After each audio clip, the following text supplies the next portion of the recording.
Glória a Deus, nós estamos aqui simbolizando as águas do Rio Jordão, eu e todas as pastoras, nós estamos aqui, você está vendo todas nós, estica aí a mão, estende os braços, leprosas, como talvez você que está aí nos assistindo leproso.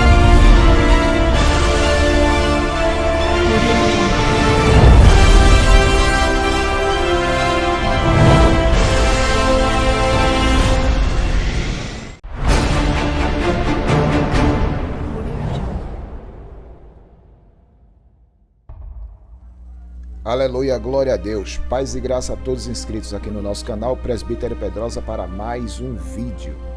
E no vídeo de hoje, como eu havia prometido, vou lançar o segundo vídeo ainda falando sobre essa questão do ministério pastoral feminino. Só que hoje nós vamos usar a fala, o esboço, o estudo com o reverendo Augusto Nicodemos, uma palavra bem impactante, poderosa, tá certo? Que vai esclarecer também ainda acerca dessa questão da mulher e o seu ministério dentro da igreja. O que a mulher pode fazer.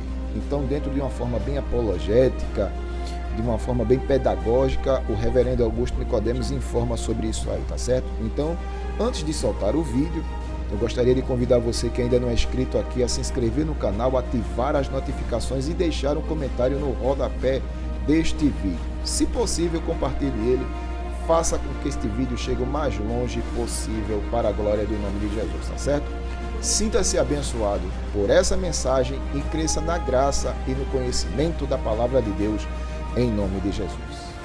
Oi, Nathan, querido ouvinte, obrigado pela sua audiência. Esperamos que o programa de hoje seja, como sempre, uma bênção na sua vida. A Igreja Presbiteriana do Brasil e outras denominações não ordenam mulheres, ou seja, não há pastoras nem presbíteras nestas denominações. Algumas de nossos ouvintes, no entanto, podem frequentar igrejas ou frequentam igrejas que são conduzidas por mulheres no ofício pastoral, pastoras, né? Como é que a Bíblia enxerga a questão da ordenação feminina? Esse é o tema do programa de hoje. Pastor Augusto Nicodemos, quais são as bases bíblicas que os defensores da ordenação feminina utilizam e como aqueles que discordam desta prática se posicionam diante dos argumentos destes que sustentam a ordenação feminina? Mais ainda, por que elas não deveriam assumir este ofício ministerial tão complexo e permeado por difíceis, delicadas e peculiares obrigações? E você quer que eu responda tudo isso num programa só? Pelo menos podemos começar, né? Bom, Nathan, eu acho que primeiro nós temos que esclarecer que não está em jogo a capacidade das mulheres e a igualdade delas como pessoa diante de Deus. A Bíblia diz que a mulher foi criada juntamente com o homem, ambos foram feitos à imagem e semelhança de Deus, ambos têm o mesmo valor diante de Deus, são espiritualmente capazes na mesma proporção. A Bíblia nunca contempla a mulher como sendo inferior ao homem. Isso é preciso deixar muito claro. Também é preciso deixar claro que a igreja, quando se trata de questões assim e outras, ela deve se guiar pelo que diz a Bíblia. Porque questões como essa e similares são tocadas pela cultura em que nós vivemos, a cultura moderna. Ela muda muito. Um dia já foi contra, hoje é a favor, depois vai mudar de novo. A igreja precisa ter um referencial que seja sólido, duradouro e permanente. Por isso, a Bíblia é a nossa regra de fé e prática. Para responder essas perguntas que você fez, naturalmente nós temos que ir à Bíblia. Exato. E procurar ver de que forma o assunto é tratado pela palavra de Deus. Quando a gente lê a Bíblia, Nathan, não há a menor dúvida de que a mulher tem um papel destacado, né? Um papel especial. No Antigo Testamento você encontra mulheres como Uda e Débora, que eram juízas e profetisas. No Novo Testamento você encontra as mulheres que seguiram a Jesus e que o atendiam com seus bens. Você encontra aquelas mulheres que abriram suas casas para receber igrejas. Você vê Paulo mencionando mais de 10 mulheres nas recomendações, saudações que ele faz à igreja de Roma, no capítulo 16 da Carta aos Romanos. Paulo, ele reconhece diversas mulheres e o trabalho delas, inclusive chama uma, o nome dela é Febe, de sua protetora, não é? Dizendo que já tinha ajudado a muita gente. Você encontra uma mulher como Priscila, que juntamente com seu marido Áquila orientou o grande Apolo no momento de encruzilhada doutrinária em que ele se encontrava. Então, não está em jogo que a mulher tem um papel especial, preponderante, indispensável e fundamental na vida da igreja. Isso aí nós não discutimos. A grande questão é por que é que você não encontra, nem no Antigo Testamento e nem no Novo, as mulheres ocupando a posição de governo espiritual das comunidades. No Antigo Testamento seria o papel da sacerdotisa. Os sacerdotes em Israel, eles eram consagrados, eles eram ungidos para serem os líderes espirituais da nação de Israel. E no Novo Testamento, você tem os apóstolos, você tem os presbíteros, você tem os diáconos e você tem os pastores. A pergunta é, por que apesar de Jesus ter vencido todos os preconceitos, conversado com as mulheres samaritanas, com a mulher samaritana, desculpe, ter aparecido primeiro às mulheres no dia da ressurreição, resgatou o papel delas na sociedade em que elas viviam, por que apesar de tudo isso você não encontra mulheres ocupando posição como apóstolas, bispas, presbíteras e pastoras no Novo Testamento? Por que você encontra o apóstolo Paulo dizendo que ele não permite que a mulher exerça uma função de autoridade, que ensine usando uma autoridade que pertence ao homem? Por que ele insiste que a mulher deve se portar na igreja como quem está debaixo de autoridade? Você tem esse 1 Coríntios 11, 1 Coríntios 14, você tem isso em Efésios capítulo 5, quando ele define o papel do homem e da mulher no casamento, você tem isso lá na primeira carta de Timóteo, no capítulo 2, várias passagens nos falam com clareza, ou nos revelam com clareza, que da perspectiva bíblica, o ministério feminino deve ser realizado, mas é vedado o exercício da autoridade espiritual consagrada e ungida por parte das mulheres. Sim. E a argumentação, Nathan, que é usada para justificar isso, é geralmente uma argumentação teológica.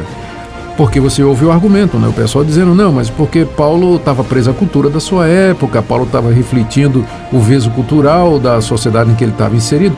Mas é que toda vez que Paulo vai argumentar, ele apela ou para a teologia ou para a Bíblia. Por exemplo, quando ele vai dizer que a mulher tem que estar debaixo de autoridade, em 1 Coríntios capítulo 11, ele diz, Deus é o cabeça de Cristo, que é o cabeça do homem, que é o cabeça da mulher.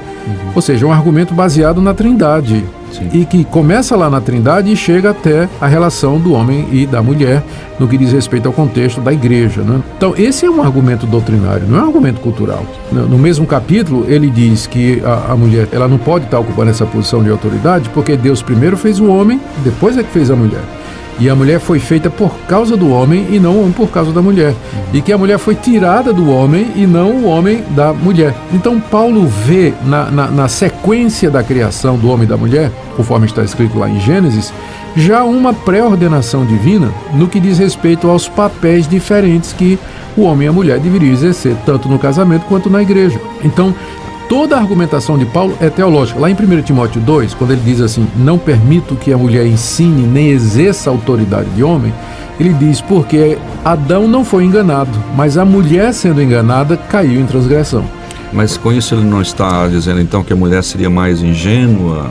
Não necessariamente, está dizendo que ela... Tem gente que usa esse versículo para isso, né? Mas essa é a interpretação machista. A interpretação correta é que a mulher, estando sob a orientação do seu marido lá no jardim, ela não deu ouvidos ao marido, ultrapassou o seu limite de comando e foi direto para a serpente para conversar com ela e assim acabou sendo iludida, né? Por isso que quando Deus veio dar o castigo do homem, da mulher e da serpente, disse à mulher que o desejo dela seria para o marido e que o marido haveria de dominar sobre ela.